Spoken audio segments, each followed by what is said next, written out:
Hello llamas and welcome to my YouTube channel. My name is Gisela Murillo. So for today's video, I am going to talk about the topic on reparenting oneself and what reparenting means and why it's important for anybody in their healing spiritual journey. I created this video with the intention of helping you reparent yourself in ways that maybe you lacked nurture from your own family. I know I took a break off YouTube last week because every New York City school went on vacation. And honestly, guys, I just needed a break from editing and posting content, but I'm glad to be back and I'm excited to share this final video on self-care and self-love for the month of February. If you guys have followed me, you guys know that the past couple of videos I made were all about inner work and topics such as shadow work, spiritual awakening, and the power of love and what that does for us as people. So if you want to check out those videos, the links will be up here. So the topic of reparenting, let's start. As babies, the first bond we feel in life is that of our parents or those that care for us.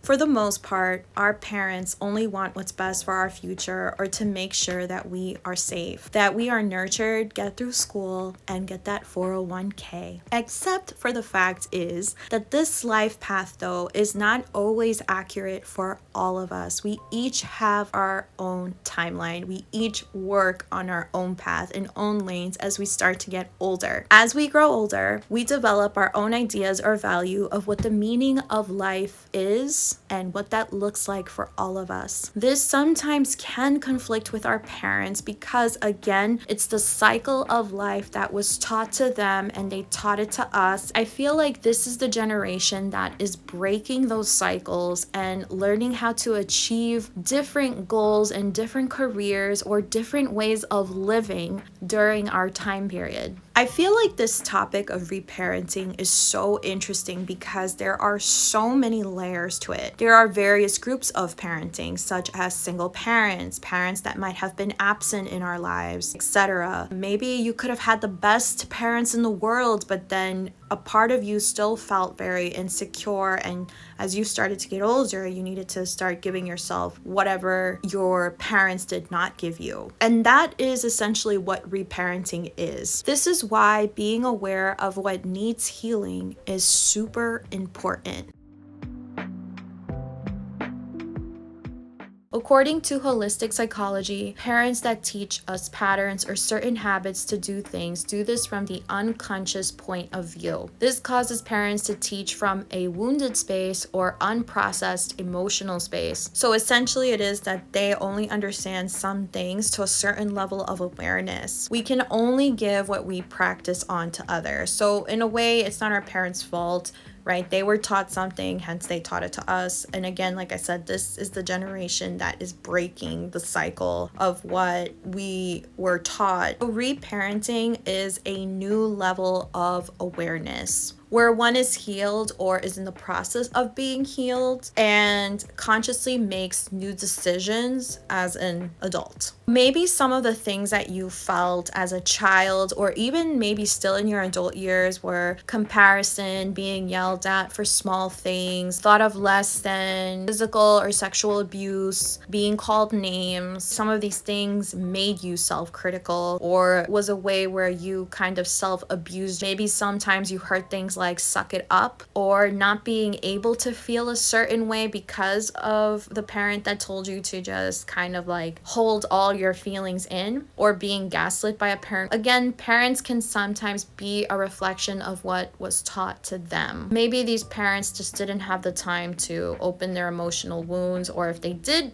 have those moments where they could have opened up their emotional wounds, maybe no one really made it safe for them to talk about it, etc. So hence they didn't have time to reparent themselves, and so they kind of transferred some of those qualities onto their children. I know for me, when I was growing up, I felt some insecurity. When I was in middle school, my grades were okay, I was in the 80, 85s. But when I went to high school, my grades started going up more. And, I was happy because my parents were happy and I was a kid, so that was my job to do well in school. And, also because I liked getting good grades.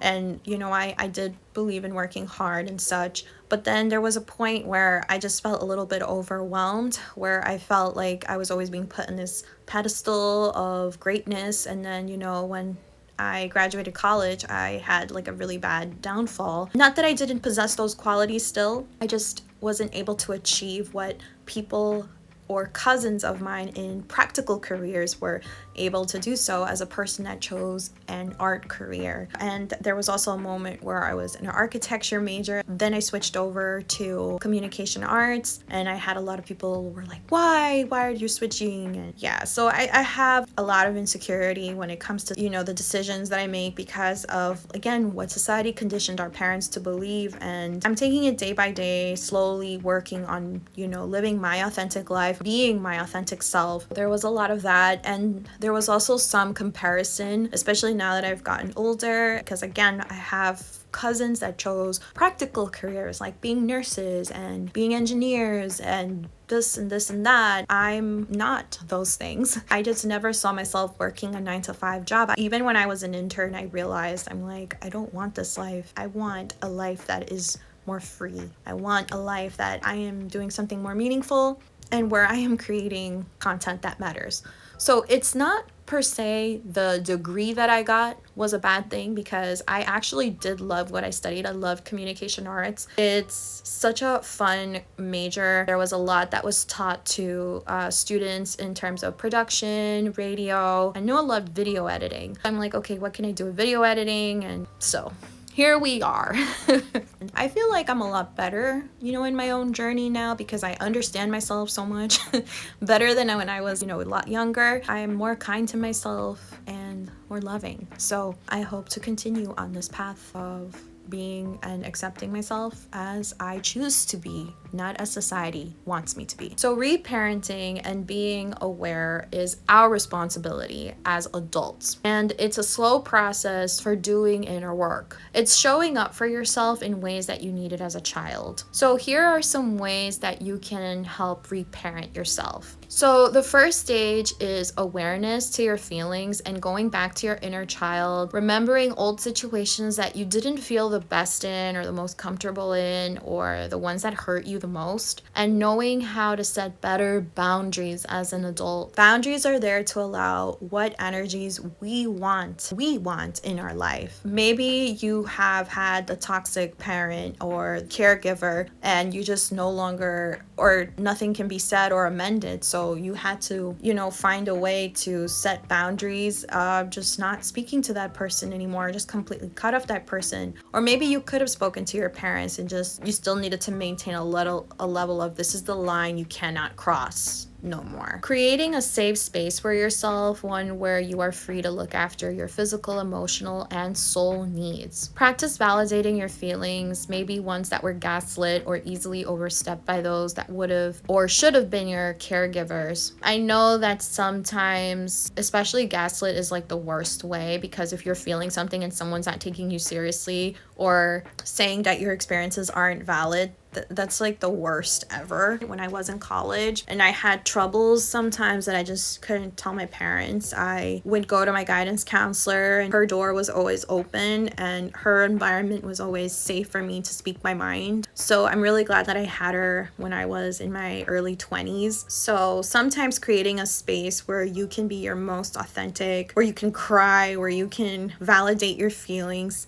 is a great way to help reparent yourself, because sometimes people just will not understand no matter how many times you explain it to them. As annoying as it can be, and as loving as you can be, and as much care as you can have for that person, there's just a point in time where you just have to stop explaining yourself. Make sure that you create a space that is of comfort for you, of when things are hard in your life. Another way to reparent is to be good to yourself and to pay attention to the way you speak about yourself. This allows you to proceed life more lovingly. The next one is to take accountability. Responsibility teaches us where we need to grow in our lives. If you hurt somebody, apologize to them, because it takes two to tango.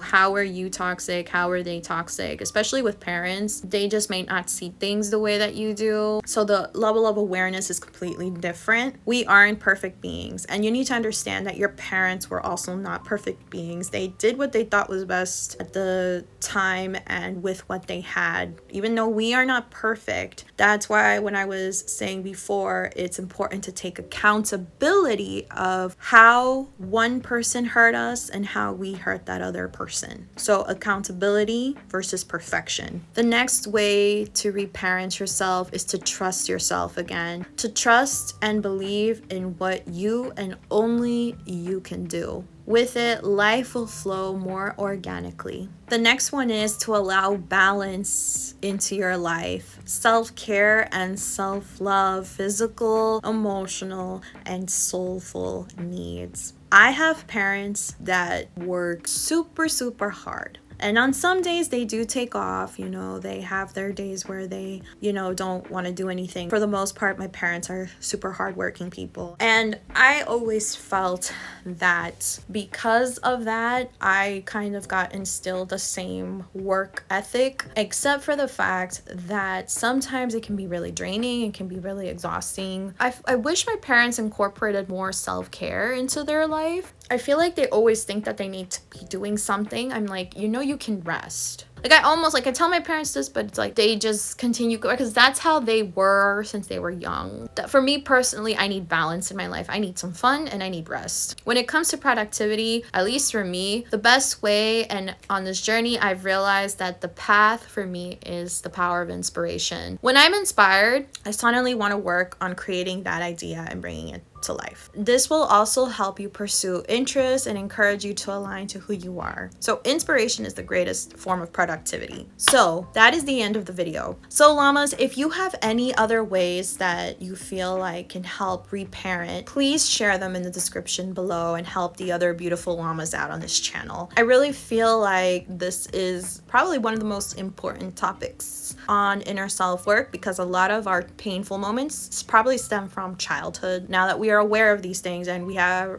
going to take accountability, we can really be our best selves. I feel like this generation is in the unlearning phase and learning ways to be more authentically of who they are. So I hope you llamas enjoyed my little self-love manual series for the month of February. Starting in March, I'm gonna go back to creative content again. Don't forget to check out my other socials. You guys can check my TikTok out. I have a third Instagram page. My second one is for YouTube, and then I have a third Instagram page that I made recently called Dream.Portals, where I post a lot of really cool artwork or photo collages. So if you're down for that and you want to just check those out, see a little bit of art for the soul, I'll put that in the description below so you can follow me on that. All right, llamas, I'll see you all on my next video, and I can't believe we're about to hit March soon. Bye, llamas.